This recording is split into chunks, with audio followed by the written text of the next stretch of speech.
السلام علیکم میرے پیارے اور محترم ناظرین. پیارے ناظرین، آج جو نسخہ آپ سے شیئر کرنے جا رہا ہوں بڑا ہی زبردست، بہت آزمودہ صلاحیت والا نسخہ ہے. اس کے اندر چند چیزیں اگر ملا لی جائیں تو یقین کیجئے یہ بڑی ہی باکمال چیز بن جاتی ہے. اس کے جو فائدے ہیں، ایسے مریض جو کہ شوگر کی وجہ سے مردانہ کمزوری یا جسمانی کمزوری کی شکایت کرتے ہیں کہ بہت سا علاج کروا کے تھک چکے ہیں، اب تو کوئی ٹائمنگ والی گولی بھی جسم کے اوپر اثر نہیں کرتی.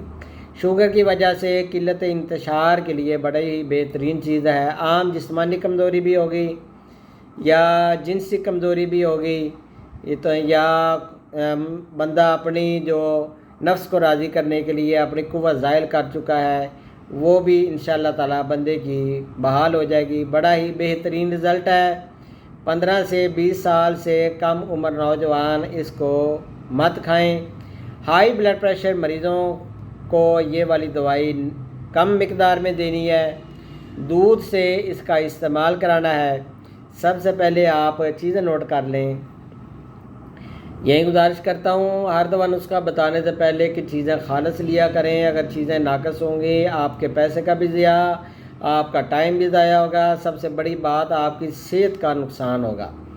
اگر آپ کو نسخہ بنوانے میں دشواری آ رہی ہو تو دواخانہ سے بنا بنایا نسخہ بھی مل جائے گا. کرا آپ نے 15 گرام لینا ہے. ہیرا ہنگ لینی ہے آپ نے 10 گرام. قلنجاں 10 گرام. جند بدستر 5 گرام. تخم جوز ماسل 5 گرام. 7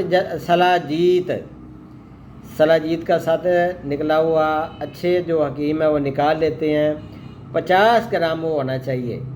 اب آپ نے کیا کرنا ہے کہ پیاز سفید کا عرق جو ہے وہ 100 گرام.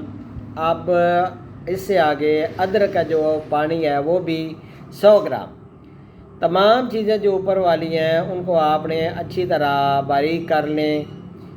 الگ الگ آپ نے باریک کر کے ان تمام چیزوں کے اندر آپ نے ان کو باری باری خشک کرنا ہے. پہلے 7 صلاحیت میں خشک کرنا ہے، پھر آب پیاز میں کرنا ہے، پھر آب ادرک میں اوپر والی جو چیزیں بتائی گئی ہیں اس میں خشک کرنا ہے.